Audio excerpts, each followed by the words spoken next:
एक सब्जेक्ट के लिए 3 से 4 बुक है, हिस्ट्री में और ज्योग्राफी में 2 बुकें बताऊंगी, जैसे कि पॉलिटी, इकोनॉमी, इन्वायरमेंट और जो आपका इंटरनेशनल और समसामयिक करंट अफेयर के लिए सी सेट के साथ भी बताऊंगी, एससी के लिए कौन सी बुक ले, इसके साथ टाइम टेबल भी बताऊंगी। सो अगर आप पूरा वीडियो देखना चाहते हैं, 10 से 5 मिनट का होने वाला है, तो पूरा देखिएगा, क्योंकि ज़्यादा मिनट का नहीं है भाई, पूरा वीडियो वॉच किया करो और वीडियो के नीचे बता दिया करो कि वीडियो कैसा लगता है, ठीक है।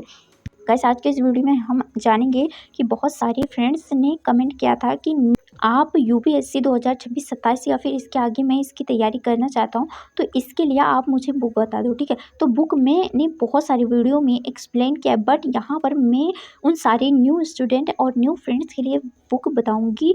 तो अगर आप भी यूपीएससी के लिए तैयारी करना चाहते हो और फर्स्ट बार इस वीडियो को देख रहे हो, तो 10 से 12 मिनट का वीडियो होने वाला है, तो इस वीडियो को पूरा देखिएगा, क्योंकि पूरा डिटेल बताऊंगी कि टॉपर्स कौन से बुक को सजेस्ट करते हैं एंड इसके साथ साथ स्टूडेंट जो होते हैं वो ज़्यादातर किस बुक को प्रेफर करते हैं और कौन सी बुक को ज़्यादा प्रेफर करते हैं, ठीक है। तीनों लोग जैसे कि टीचर्स, टॉपर्स एंड जो स्टूडेंट होते हैं, उनका जो ध्यान होता है वो किस बुक पे ज़्यादा होता है, तो उन सारे बुक को मैं लिस्ट के रूप में आपको बताऊंगी। तो इस वीडियो को पूरा देखिएगा, क्योंकि जब तक आप पूरा नहीं देखोगे तो आपको नहीं पता चलेगी। तो आइए शुरू करते हैं, क्योंकि मैंने बुक तो बहुत सारी बताई हैं, बट ऐसे भी स्टूडेंट हैं, ऐसे फ्रेंड्स हैं जो अभी पहली बार इस वीडियो को देख रहे हैं, तो उनके लिए मैं इस बुक के बारे में बताऊंगी, ठीक है। अगर आप इसके पहले भी बुक को देख चुके हैं तो एक बार देख लीजिएगा कि क्या आपने में से कौन सी बुकें ली हैं और कौन सी नहीं, ठीक है। बहुत मिनिमम बुक बताऊंगी और बहुत ज़्यादा बुक नहीं बताने वाली हूँ,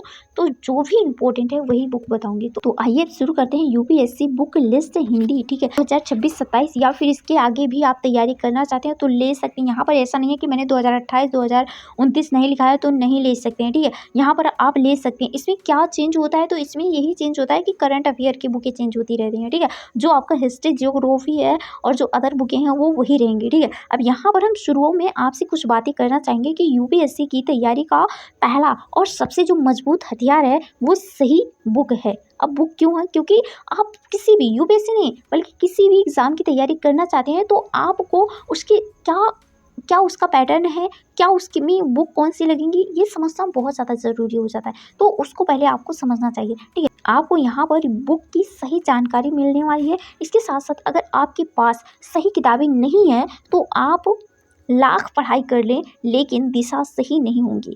आज मैं आपको बताऊंगी कि वो सारी ज़रूर किताबें जो हिंदी माध्यम के लिए, ठीक है। इसमें आप 2026, 27, 28 या फिर इसके आगे की तैयारी आराम से कर सकते हैं, बेहिचक से कर सकते हैं। ध्यान रखिएगा कि ये किताबें हैं जिन्हें सभी टॉपर्स ने पढ़ा है और जिन्हें यूपीएससी के लिए स्टैंडर्ड बुक माना जाता है, ठीक है। अब आइए शुरू करते हैं हम आगे।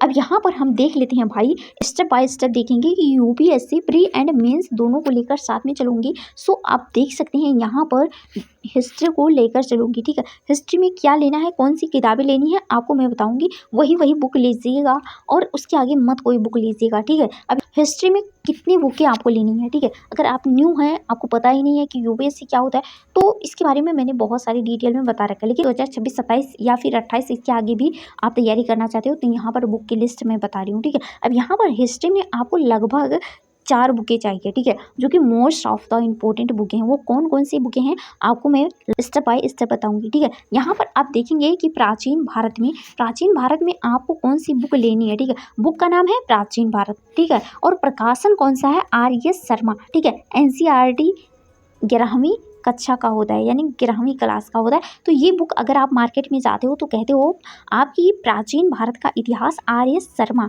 का बुक दे दीजिए, तो वो दे देंगे आपको, ठीक है। उसी प्रकार से यहाँ पर मध्यकालीन भारत का बुक है जो कि प्रकाशन है सतीश चंद्र का, ठीक है। ये आपको लेना है। यहाँ पर ये नहीं कहना है कि एनसीईआरटी क्लास 11 का, ठीक है, ये आपको कहना है, ठीक है। मध्यकालीन भारत का इतिहास सतीश चंद्र का बुक दे दीजिए, तो वो दे देंगे, ठीक है। ये बताया गया है कि एनसीईआरटी क्लास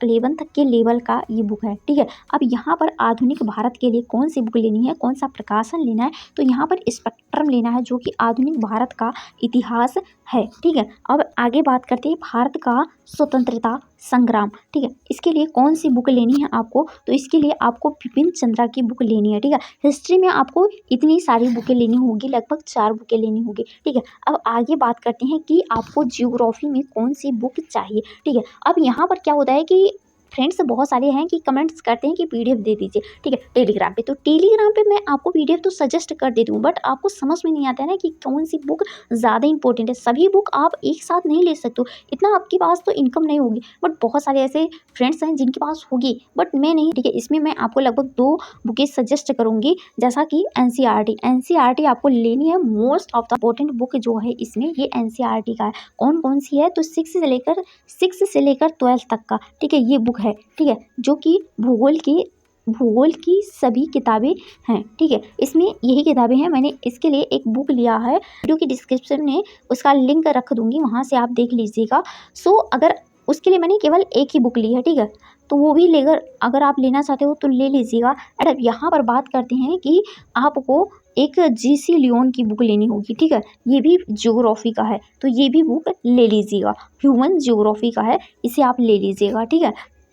एंड अब बात करती हूँ तीसरे बुक के बारे में कि भारत और विश्व का भूगोल। भारत और विश्व के भूगोल के लिए आपको कौन सी बुक लेनी होगी, तो माजी हुसैन की, ठीक है। इसके साथ साथ यहाँ पर मैंने एक मैप के लिए बुक नहीं लिखा है, यहाँ पर आपको एटलस की एक बुक ले लेनी है, जिसमें आपको मानचित्र होता है, ठीक है। यहाँ पर मैं बोल दे रही हूँ, आप लिख लीजिएगा अपनी कॉपी में। यहाँ पर मैं यही पे रेफर करूँगी कि एक बुक आती है, उसे ले लीजिएगा। बुक का नाम मैं जो बुक का नाम एंड जो उसका लिंक है वीडियो के डिस्क्रिप्शन में रख दूँगी, ठीक है। इसका बुक जो 6 से लेकर 12 तक है, इसके लिए आप केवल एक बुक ले लीजिए। एंड इसके लिए आपको जेसी लियोन की बुक लेनी है, क्योंकि बहुत इंपॉर्टेंट बुकें हैं। एंड इसके लिए आपको भारत और इसके आगे आपको भारत एवं विश्व का भूगोल जो कि माजी हुसैन का बुक आता है, ये भी ले लीजिएगा, ठीक है, क्योंकि आप भारत के साथ साथ विश्व के भूगोल को भी पढ़ना इंपॉर्टेंट है। एंड आगे अब बात करती हूँ तीसरे सब्जेक्ट की कि तीसरा सब्जेक्ट क्या है, तो तीसरा सब्जेक्ट यहाँ पर है कि भारतीय राज्य व्यवस्था, यानी कि पॉलिटी के लिए आपको कौन सी बुकें लेनी है। यहाँ पर मैं आपको अभी जो सजेस्ट करने वाली हूँ लगभग 1 से 2 बुकें बताऊंगी, ठीक है। ये बुकें आपको नहीं लेना है, तो इसमें कौन सी बुक लेनी है, तो यहाँ पर आपको एम लक्ष्मीकांत की बुकें ले लेनी है, ठीक है। अगर आपका पॉलिटी कमज़ोर है, वीक है, तो इसके लिए आपको एनसीईआरटी के बुकें जो कि 9th से लेकर 12th तक की बुक आती है वो ले सकते हो, अगर आपकी पॉलिटी यानी कि जो आपका राज्य व्यवस्था है वो कमज़ोर है तब, ठीक है। अगर नहीं कमज़ोर है तो कोई ज़रूरत नहीं है कि आप पैसा ख़त्म करो, ठीक है। इसमें आपको केवल 2 बुक लेनी है, जैसा कि मैंने बताया है कि अगर आपका वीक है तब लीजिएगा, अन्यथा नहीं भी। अगर मैंने इसमें आपको 2 बुक बताई है, एक तो एम लक्ष्मीकांत के लिए और दूसरा ये स्टैंडर्ड बुक है, ठीक है। और दूसरा जो बुक है वो मैंने बताया है एनसीईआरटी, जो कि 9th से लेकर 12th तक का है। अब क्यों बताया, क्योंकि बहुत सारे ऐसे फ्रेंड्स हैं जिनका पॉलिटी वीक होता है, कमज़ोर होता है, उनको नहीं समझ में आता है, तो वो ले सकते हैं, ठीक है। और अब आगे बात करते हैं कि अगला सब्जेक्ट क्या है, ठीक है। तो यहाँ पर अगला सब्जेक्ट है भारतीय अर्थव्यवस्था, यानी कि इकोनॉमी की बात करते हैं, तो इकोनॉमी में क्या है और कौन सी बुक लेनी है, ठीक है। इसमें आपको भारतीय अर्थव्यवस्था के लिए रमेश सिंह का बुक आता है, ठीक है। ये स्टैंडर्ड बुक है, इसे आप लेना चाहो तो ले सकते हो, अन्यथा नहीं लेना चाहते हो मत लो, क्योंकि इसमें जो शब्द हैं वो कहते हैं टिपिकल है, ठीक है। तो अगर आपकी समझ में आता है इकोनॉमी तो ले लीजिए, अन्यथा आपका जो काम चलने वाला है, जिससे आप कहते हैं कि ज़्यादा किताब पढ़ने से ज़रूरी है कि आप एक ही किताब 2 ही किताब को पढ़ो, लेकिन बार बार दोहराते रहो, ठीक है। यहाँ पर आपको मैं सजेस्ट करूँगी कि पहले आपको लेना होगा एनसीईआरटी की किताबें, ये बहुत इंपॉर्टेंट बुक है जो कि 9th से लेकर 12th तक के लिए है, ठीक है। इसके लिए आप ले सकते हो, 9th की बुकें मत लो इकोनॉमी की, बट आप यहाँ पर 10th 11th 12th की बुकें ले लो, ठीक है भाई। यहाँ पर आप अगर ये बुकें लेते हो तो यहाँ से आपका हो जाएगा, कोई ज़रूरी नहीं है कि आप भारतीय अर्थव्यवस्था में रमेश सिंह का बुक लो, ठीक है। पर मैं आपको सजेस्ट करूँगी कि 11th और 12th की इकोनॉमी की बुकें ले लीजिए, ठीक है। और इसके आगे मैं आपको बताती हूँ कि जो यहाँ पर आर्थिक सर्वेक्षण एवं बजट के लिए, तो यहाँ पर आप क्या कर सकते हो कि इसके लिए आप सरकार द्वारा जो प्रकाशित सालाना जो करंट अफेयर आते हैं उसे आप पढ़ सकते हो, ठीक है। अब आगे अगले सब्जेक्ट की बात करते हैं कि कौन सा सब्जेक्ट है। भाई 1-2 मिनट ज़्यादा लग जाएगा, उसके लिए आप रुक सकते हैं, क्योंकि अगर मैं सही से नहीं बताऊंगी तो समझ में नहीं आएगा, ठीक है।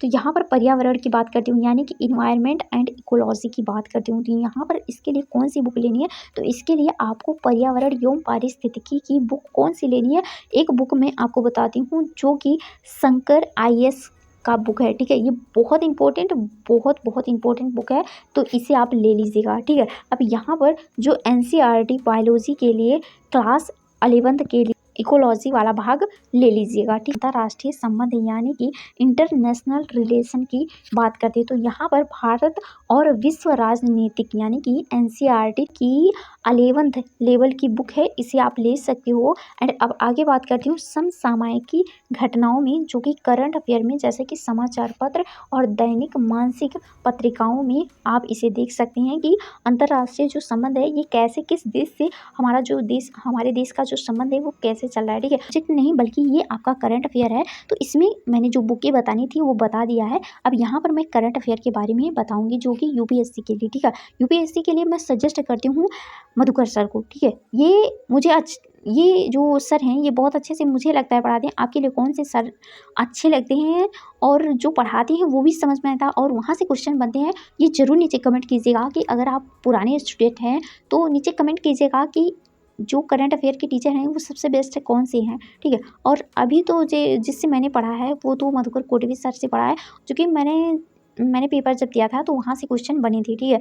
तो वहाँ से आप सजेस्ट कर सकते हैं, ठीक है। इनका नाम भी मैंने बता रखा है, सर के बारे में भी मैंने बता रखा है, यूट्यूब चैनल भी कौन सा बेस्ट है UPSC के लिए ये भी बता रखा है। और अब यहाँ पर बात करती हूँ करंट अफेयर के लिए कि करंट अफेयर की तैयारी आप कैसे कर सकते हो। सो यहाँ पर देख लीजिएगा कि द हिंदू या फिर इंडियन एक्सप्रेस, ठीक है, हिंदी के लिए बेस्ट है।